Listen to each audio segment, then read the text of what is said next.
Hello दोस्तों, आप सभी का स्वागत है द शिक्षा के इस यूट्यूब चैनल पे। दोस्तों, इस सीरीज में चल रहा था एनसीईआरटी साइंस का क्लास 8 का सीरीज चल रहा है। दोस्तों ये चलेगा 8, 9, 10 तीनों चलेगा। दोस्तों अभी 8 क्लास चल रहा है। बहुत ही जल्द समूचा का समूचा वीडियो अपलोड कर दिया जाएगा। दोस्तों आज से कुछ दिन बाद ही आपका क्या है, एग्जाम है, टीआरई 3 का एग्जाम है। दोस्तों तो इस टीआरई 3 में अधिक से अधिक नंबर लाना है। दोस्तों तो एनसीईआरटी ही आपको फोकस करना होगा, क्योंकि आपको बताया जा चुका है दोस्तों पहले कि प्रूफ बताया गया कि कहाँ कहाँ से क्वेश्चन आ रहा है। आपको पेज नंबर तक दिया गया था कि किस क्लास से किस पेज नंबर से क्वेश्चन आया है, आपको दिखा दिया गया था। दोस्तों यदि वो वीडियो नहीं देखें तो आप पहले देखिए। दोस्तों उसको भी आप देखिए, आपको बिलीव हो जाएगा कि हाँ क्वेश्चन आ रहा था तो कहाँ से आ रहा है। दोस्तों ठीक है, तो ये क्लास 4 चलने वाला है। दोस्तों चैप्टर नंबर 4 चलने वाला है, जिसका टॉपिक का नाम है दहन और ज्वाला। दोस्तों स्टार्ट करते हैं बिना किसी देरी के अब। ठीक है, दहन यानी कि कंबसन। कंबसन क्या है दोस्तों? तो कंबसन एक रासायनिक प्रक्रम है, यानी कि रासायनिक प्रोसेस है, जिसमें होता क्या है, पदार्थ ऑक्सीजन से रिएक्ट करता है और क्या करता है, उष्मा जनरेट करता है, उष्मा देता है। और इस प्रक्रिया को ही कहते हैं क्या, दहन कहते हैं। यानी कि ऑक्सीजन के साथ अभिक्रिया कर कर उष्मा देना ही दहन कहलाता है। दोस्तों यह पदार्थ, जो पदार्थ जलता है दोस्तों, जिस पदार्थ का दहन होता है यानी कंबसन होता है, जो जलता है, उस पदार्थ को दाह यानी फ्यूल कहते हैं। दोस्तों उसको क्या बोलेंगे, फ्यूल बोलेंगे, यानी कि दाह बोलेंगे। सूर्य में ऊष्मा का सूर्य में ऊष्मा होता है और प्रकाश होता है। दोस्तों तो ये किस विधि द्वारा होता है, उत्पन्न होता है? तो ये नाभिकीय अभिक्रिया द्वारा उत्पन्न होता है। ये किससे द्वारा होता है? तो नाभिकीय अभिक्रिया द्वारा होता है। यदि थोड़ा सा और इसमें डीप जाते तो पूछा जाएगा कि कौन सा नाभिकीय अभिक्रिया होगा, तो नाभिकीय अभिक्रिया बोलेंगे संलयन। किसके द्वारा होगा? तो नाभिकीय संलयन द्वारा। दोस्तों नाभिकीय संलयन, नाभिकीय संलयन द्वारा होगा। ठीक है, नाभिकीय संलयन द्वारा होगा। अब परमाणु बम देखिए दोस्तों, परमाणु बम की बात की जाए, वर्ल्ड वार सेकेंड में आपको यूज़ किया गया था। तो परमाणु बम यदि फोड़ा गया तो वो भी एक तरह का, उसमें भी अभिक्रिया हो रहा था और वो भी नाभिकीय अभिक्रिया था, तो वो था नाभिकीय विखंडन। लेकिन सन में जो हो रहा है वो नाभिकीय संलयन होगा। ठीक है, अब आगे बढ़ते हैं और देखते हैं ज्वलन ताप। ज्वलन ताप यानी कि इग्निशन टेम्परेचर। किसको बोलेंगे इग्निशन टेम्परेचर? तो जिस ताप पर, जिस न्यूनतम ताप पर कोई वस्तु या पदार्थ जलता हो, यानी जलना प्रारंभ कर देता हो, तो उस वस्तु का इग्निशन टेम्परेचर यानी कि ज्वलन ताप वही टेम्परेचर होगा। आपको लिखा गया वह न्यूनतम ताप जिस पर कोई पदार्थ जलने लगता है, वह उसका ज्वलन ताप कहलाता है। वह उसका क्या कहलाएगा? ज्वलन ताप कहलाएगा। वह उसका ज्वलन ताप कहलाएगा। 5000 अधिक वर्ष पूर्व प्राचीन के मिस्र में सलाई का यूज किया गया। तो सलाई कैसे बनाया गया वो देखिए। सलाई में जो लकड़ी लिया गया दोस्तों, वो चीड़ की लकड़ी लिया गया और उसको क्या करते थे, गंधक में डुबोकर उसका यूज करते थे, माचिस की तरह यूज करते थे। बट अभी का जो माचिस बना हुआ है दोस्तों, तो उसमें देखते हैं कि माचिस के ऊपर सिरा पे कुछ और रहता है, उसके बाद उसके डब्बी में क्या रहता है, साइड में कुछ अलग रहता है। उस दोनों का यूज करके ही आप क्या करते हैं, जलाते हैं। तो जो सिरा पे रहता है उसको बोला जाता है, वो कौन कौन सा रहता है केमिकल? तो रहता है एंटीमनी ट्राइसल्फाइड और पोटेशियम क्लोरेट रहता है। एंटीमनी ट्राइसल्फाइड और पोटेशियम क्लोरेट लगा रहता है। और जो डिब्बी पे चिपका हुआ रहता है, डिब्बी पे रहता है, उस पे रहता है सीसा का चूर्ण रहेगा, उसके साथ साथ लाल उसमें फास्फोरस दिया रहता है। रगड़ने पे होता क्या दोस्तों, जब हम क्या करते हैं, उसके सिरे को डिब्बी पे रगड़ते हैं तो लाल फास्फोरस क्या होता है, लाल फास्फोरस उजला फास्फोरस में बदल जाता है। और उजला फास्फोरस बदल कर वो क्या करता है, पोटेशियम क्लोरेट के साथ अभिक्रिया करता है। पोटेशियम क्लोरेट जो सिरा पे लगा हुआ था उसके साथ क्या किया, अभिक्रिया करेगा। और अभिक्रिया करने के बाद ये क्या करेगा, ये उष्मा उत्पन्न करेगा। और वो उष्मा पाकर क्या करेगा, एंटीमनी जो ट्राइसल्फाइड है वो जलना स्टार्ट हो जाता है। और एंटीमनी ट्राइसल्फाइड जलता है, उसके साथ साथ उसमें जो लगे हुए रहते हैं लकड़ी, वो भी आपका जलना स्टार्ट कर देते हैं। यही तरीका होता है माचिस जलाने का। ठीक है, आगे बढ़ते हैं नेक्स्ट क्वेश्चन पर। चलिए नेक्स्ट आपका पेज पे चलते हैं। ज्वलनशील पदार्थ यानी कि इनफ्लेमेबल सब्सटेंसेस किसको कहते हैं? तो वैसा पदार्थ जिसका ज्वलन ताप बहुत कम हो। ज्वलन ताप बहुत कम होने का मतलब हो गया कि जो कम ही ताप पे क्या करे, सफलतापूर्वक आग पकड़ ले, यानी कि जलना स्टार्ट कर दे, उस पदार्थ को बोलेंगे ज्वलनशील पदार्थ यानी ज्वलनशील सब्सटेंसेस। ठीक है, जैसे आपको रहेगा कौन सा, पेट्रोलियम, एल्कोहल, एलपीजी, जब आप पेट्रोल भराने के लिए आप जाते हैं तो वहाँ पे लिखा रहता है इनफ्लेमेबल सब्सटेंसेस रहता है, आग से दूर रखें, ये क्या है, इनफ्लेमेबल सब्सटेंसेस है, यानी कि पेट्रोल क्या है, आग पकड़ने वाला, जल्दी पकड़ने वाला है। आग उत्पन्न करने के लिए किसके तीन का आवश्यकता होता है, किसकी आवश्यकता, कितने की, तो तीन चीज बहुत आवश्यक है।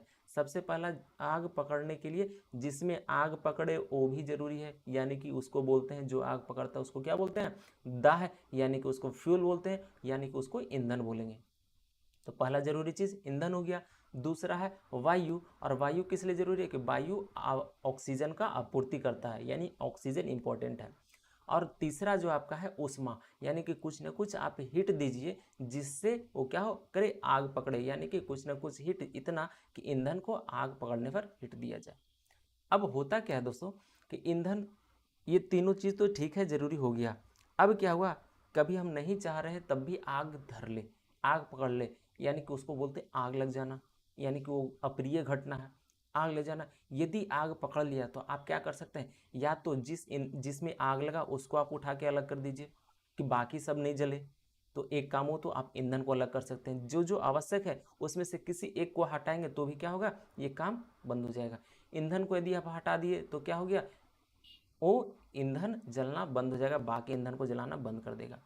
दूसरा कि आप वायु का संपर्क तोड़ दीजिए, जिस वायु मिल रहा था उसको आप क्या कीजिए, वैसा कुछ कीजिए कि वायु का संपर्क तोड़ दीजिए, तो भी आग जलना क्या हो जाएगा, बंद हो जाएगा। या फिर जो टेम्परेचर है उसको आप बहुत ही कम कर दीजिए, तो भी क्या होगा, वो जलना बंद हो जाएगा। जो आप पानी उस पर छिड़काव करते हैं जलने के बाद, तो पानी छिड़कने से क्या करता है, तब पानी आपका काम करता है, टेम्परेचर को कम करता है, उसके साथ साथ ऑक्सीजन से संपर्क भी तोड़ देता है, इसीलिए वो बुझ जाता है। लेकिन यदि जिसमें ऑयल वगैरह में आग लग गया दोस्तों, तेल वगैरह में लग गया, गैस वगैरह में लग गया, तो अब क्या करोगे, तेल में लग गया तो आप क्या कर सकते हो, उसमें पानी डालोगे तो पानी नीचे चला जाएगा, तेल ऊपर आ जाएगा। तो जब तेल ऊपर आ जाएगा तो उसको वायु के संपर्क में है, ईंधन तो रहेगा ही रहेगा, और टेम्परेचर जो उसका है, यानी कि पानी डालना व्यर्थ हो गया। तो उसके लिए क्या किया जाता है कि आपका वायु से संपर्क तोड़ दीजिए। तो वायु से संपर्क तोड़ने का बहुत सारा मेथड है। आप क्या कीजिए, कपड़ा से ओढ़ा दीजिए उसको, या कुछ ऐसे मोटी चीज़ से जो क्या हो, जो उसको ओढ़ाने से क्या होगा, वायु से संपर्क टूट जाए।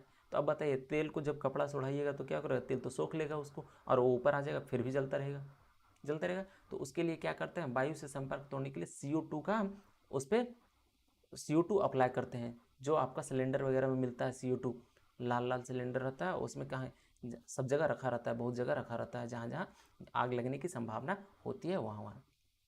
ठीक है, तो अब बोला गया, अब उसमें देखिए केमिकल मेथड से क्या रहता है, तो CO2 प्राप्त करने के लिए क्या क्या जरूरी है, तो CO2 प्राप्त करने के लिए सोडियम बाइकार्बोनेट या पोटेशियम बाइकार्बोनेट रसायनों का पाउडर भरी मात्रा में छिड़काव किया जाता है।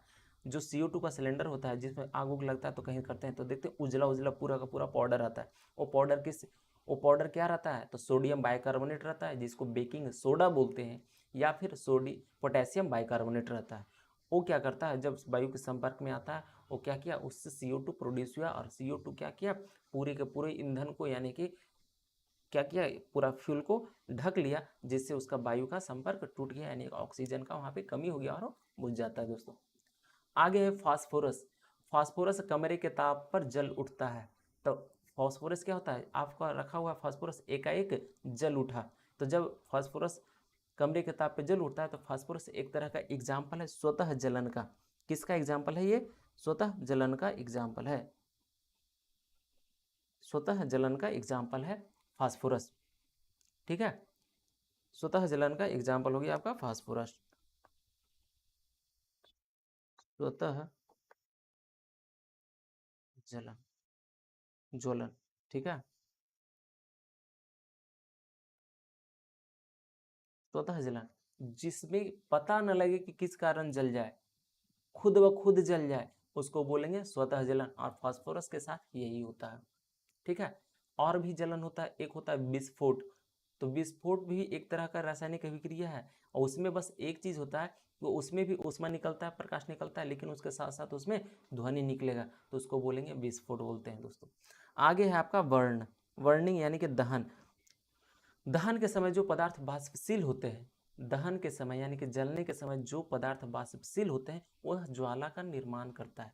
जैसे आप मोमबत्ती जलाते हैं तो उसके ऊपर क्या निकलता है, एक फ्लेम बनता है ना, ज्वाला बनता है ना, फ्लेम बनता है। तो क्यों होता है, तो वैसा पदार्थ जो जलने पे क्या वाष्पीकृत हो, तब वो क्या करेगा, ज्वाला का निर्माण करेगा। जैसे मिट्टी के तेल द्वारा आप क्या करते हैं, दीपक जलाते हैं तो भी आपका ज्वाला बनता है। तो उसमें क्या होता है, जब जला रहे होते हैं तो क्या होता है, वो वाष्प बनकर हीट से थोड़ा थोड़ा वाष्प बनता है और ऊपर आता है और ऊपर होकर ये भी जलता है। ठीक है, मोमबत्ती में भी ऐसा होता है, मोम ऊपर आकर जलता है। बट यदि यही लकड़ी और कोयला की बात की जाए तो इसमें वाष्पशील पदार्थ होता नहीं, कुछ वाष्प होता नहीं, तो इसमें ज्वाला आपका नहीं बनेगा। ठीक है, इसमें ज्वाला नहीं बनेगा। देखिए ये आपका मोमबत्ती का ये ज्वाला का ये क्षेत्र है, मोमबत्ती का ज्वाला का क्षेत्र है। अब इसका स्टार्टिंग से देखिए, यहाँ से जहाँ से पॉइंट इसका जलना स्टार्ट करता है, तो जो पॉइंट जल रहा था उस मोमबत्ती के आंतरिक क्षेत्र उसको कहा जाता है। उसको क्या होता है, आंतरिक क्षेत्र, और वो कैसा होता है, काला होता है, और सबसे कम टेम्परेचर वही होता है। ठीक है, सबसे कम टेम्परेचर आपका वही होता है, काला वाला भाग, जहाँ से जस्ट वाष्प बन के उड़ा, अभी जहाँ से जलना स्टार्ट ही होगा वो सबसे कम गर्म वाला क्षेत्र रहेगा, उसका रंग कैसा होगा, काला होगा। जब उससे जस्ट ऊपर जाएंगे तो पीला वाला जो भाग दिख रहा है, पीला वाला भाग दिख रहा है, वो आंशिक दहन है, यानी कि थोड़ा सा उसमें अभी और जला है। जो नीचे से वाष्प बनकर है थोड़ा सा जला और उसका रंग कैसा होगा, पीला होगा, और गर्म होगा, लेकिन सबसे कम जो गर्म होगा और उस कम गर्म होगा। सबसे नीचे वाला सबसे कम गर्म, उससे थोड़ा सा ज़्यादा गर्म होगा, पीला वाला क्षेत्र आपका होगा। ठीक है, जो आंशिक दहन। और उससे ऊपर, सबसे ऊपर जो होता है वो लाल वाला जो एरिया है, लाल वाला जो पोर्शन है आपका, लाल वाला जो पोर्शन है ये वाला, ये आपका यहाँ पर पूर्ण दहन हो जाता है। पूर्ण दहन यानी कि अब जो नीचे से जो वाष्प बनकर आया था वो समूचा का समूचा क्या हुआ, जल चुका है। अब जब समूचा का समूचा जल गया है तो वहाँ पे लाल से ऊपर थोड़ा सा जाएंगे तो ये नीला, नीला कहीं लाल दिखेगा कहीं नीला। ठीक है, तो ये नीला वाला जो क्षेत्र सबसे बाहरी का आवरण, लाल से भी थोड़ा सा बाहर जाएंगे तो ये नीला वाला क्षेत्र, ये जो आगे बन रहा है ये सबसे ज़्यादा गर्म क्षेत्र होता है, क्योंकि यहाँ पर जाने के बाद पूरा का पूरा दहन हो चुका होता है। ठीक है, तो आपसे पूछेगा कि लौ में सबसे दहन यानी कि सबसे गर्म भाग कौन सा होता है, तो बोलेगा आपका बाह्य क्षेत्र। बाह्य क्षेत्र, बाह्य क्षेत्र का कलर कैसा होगा, तो नीला होगा। और उसके बाद आंशिक कम, उससे कम गर्म वाला कैसा होगा, तो पीला होगा। और सबसे कम गर्म वाला क्या होगा, तो काला होगा। ठीक है, आगे बढ़ते हैं और देखते हैं क्या है आगे। अच्छा ईंधन वह है जो, अच्छा ईंधन किसको बोलेंगे, जो सहजता से यानी आसानी से मिल जाए, सस्ता हो, वायु में सुगमता से जलता हो, वायु की उपस्थिति में अच्छा से जले और अधिक मात्रा में उष्मा उत्पन्न करता हो, तथा जलने के उपरांत कोई अवांछित पदार्थ नहीं छोड़ता हो। जैसे यदि जलाएं और ढेर सारा हमको क्या किया, वेस्ट मटेरियल दे दिया, वेस्ट यानी कि खराब चीज़ दे दिया, तो भी हम कहेंगे कि नहीं, ये अच्छा ईंधन नहीं है।